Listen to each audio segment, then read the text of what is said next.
Hello, students of higher secondary second year arts, heavy economics. Myself Aravindo Kherkatari, Department of Economics, SS College Hailakandi, Assam, India.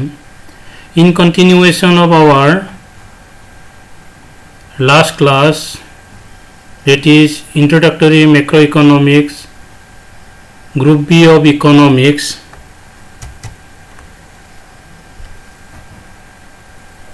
and Unit 1 Introduction. Topics for today's discussions are circular flow of income in two-sector economy, three-sector economy, and four-sector economy, injections and leakages in the circular flow of income, importance or significance of the study of circular flow of income. Circular flow of income in two-sector economy. Two-sector economy consists of household sector and farm or producing sector. So in two-sector economy, we are dealing with household sector and farm sector. In a simple two-sector economy or two-sector model, income is generated through production process and flow of income between household and farm sectors. Household sector provides factor services like labor, land, capital, entrepreneur, and gets wages, rent, interest and profit in return of their services from farm sector. Farm sector, utilizing those services, produce goods and sell it to household sector in exchange of their services. Any savings made by household sector takes the shape of investment through banks and financial institutions. The circular flow of income in two sector models is shown through chart 1.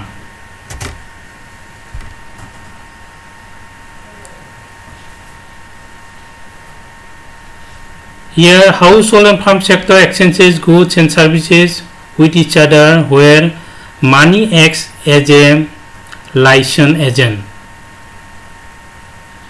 Such a flow is of regular and unending nature, and economy remains in the state of full employment.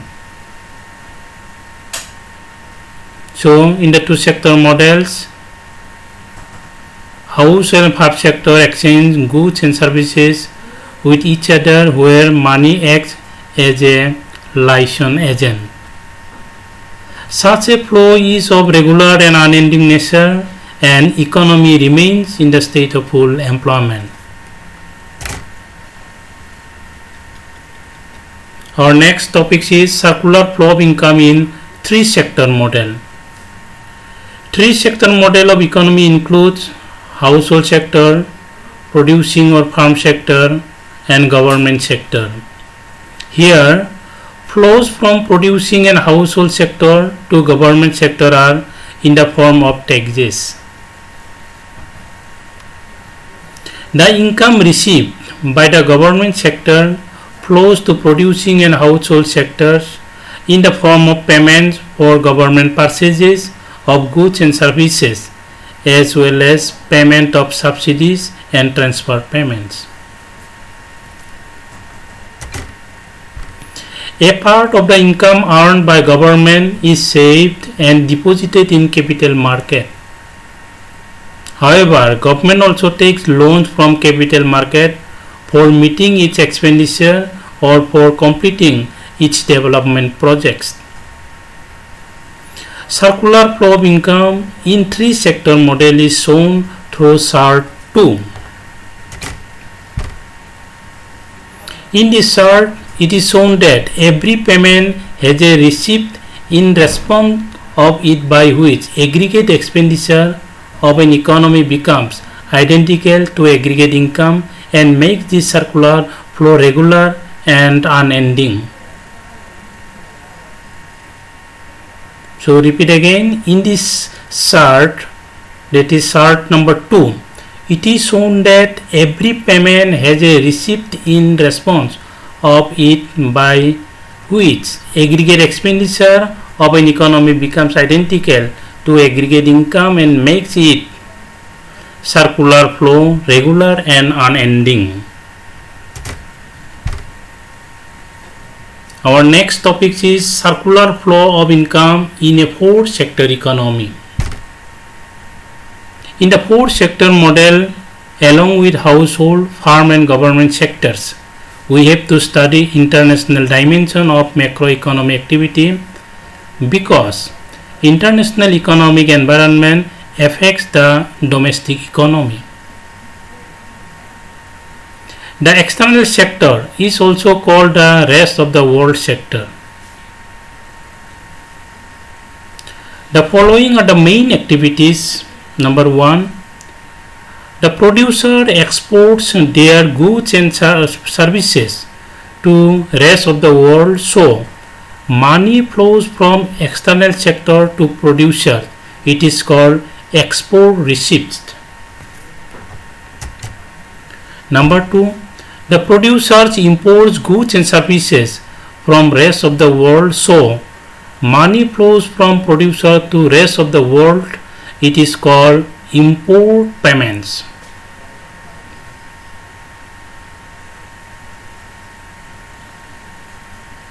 Number 3, the resident receive transfer payment from rest of the world. There is also transfer payment to rest of the world.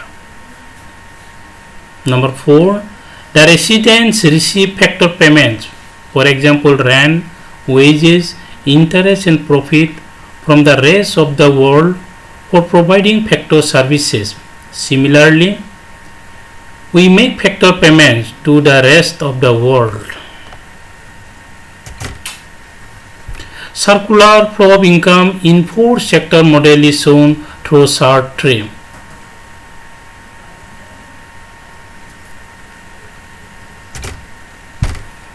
Our next topic is injections and leakages in the circular flow of income.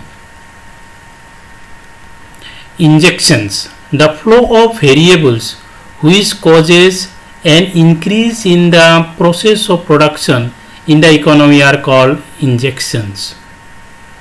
So injections causes an increase in the process of production in the economy.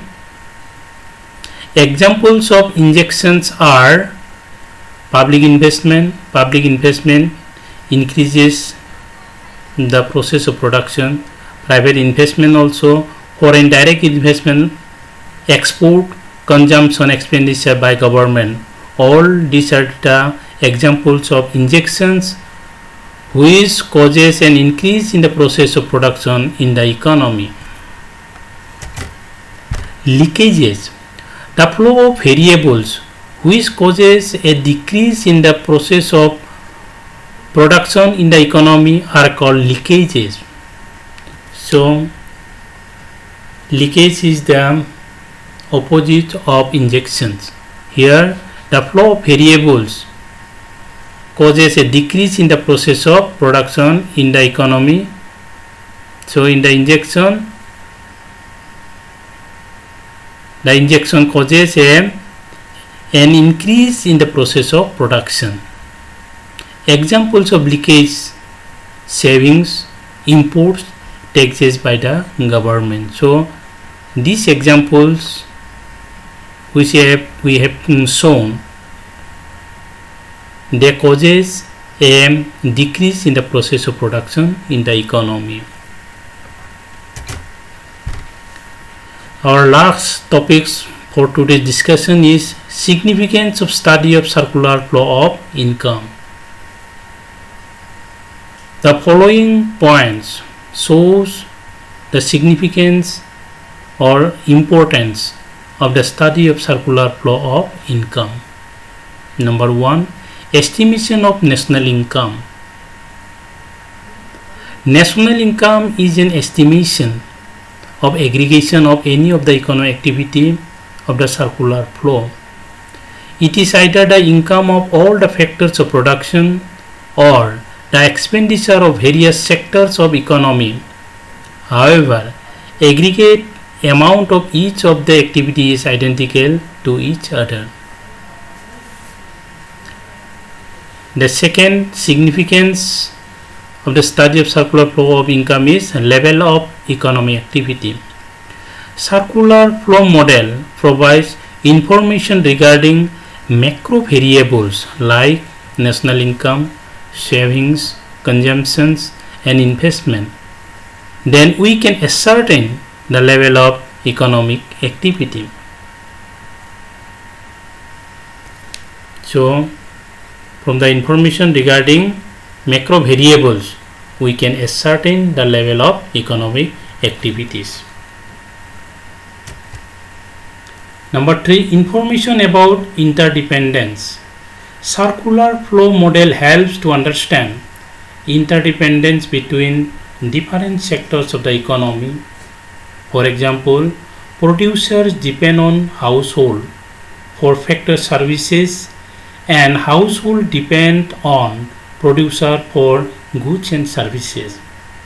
So we can gather the information about interdependence of the various sectors of the economy. Number 4, knowledge of injections and leakages. Circular flow model provides information regarding injections like investment, government consumption expenditure, and exports. It also provides information regarding leakages like taxes, savings, and imports. So we can gather knowledge about the injections as well as leakages through the study of circular flow of income. So with this, I end up today's lecture. Thank you all.